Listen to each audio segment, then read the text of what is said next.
හරි වොට්සන් සහ ක්‍රික් ආකෘතිය අපි පොඩ්ඩක් බලමු. චුට්ටක් මෙන්න මේ වීඩියෝ එක බලන් ඉමු. එතකොට නියුක්ලියෝටයිඩයක් තියෙනවා. ඔන්න තවත් නියුක්ලියෝටයිඩයක් එනවා. මෙන්න තියෙනවා ෆොස්ෆේට් කාණ්ඩය, මෙන්න තියෙන ෂුගර් එක.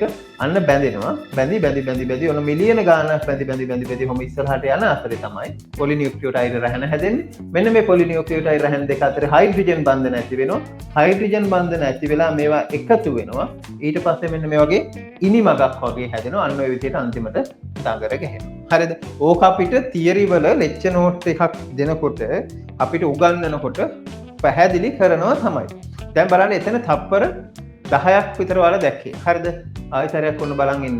තප්පර 10ක් විතර වගේ වල දැක්කේ. හැබැයි අර දවසක් පැය 4ක් 5ක් ඉගෙනුවත් ඊට වඩා මේ වීඩියෝ එක දකිනකොට මේ සිද්ධිය ඔලුවට යනවා. නියුක්ලියෝටයිඩ් එනවා, තව නියුක්ලියෝටයිඩයක් එනවා, ෆොස්ෆේට් කාණ්ඩය තියෙනවා, පෙන්ටෝස් ෂුගර් කාණ්ඩය තියෙනවා, අන්න බැඳෙනවා.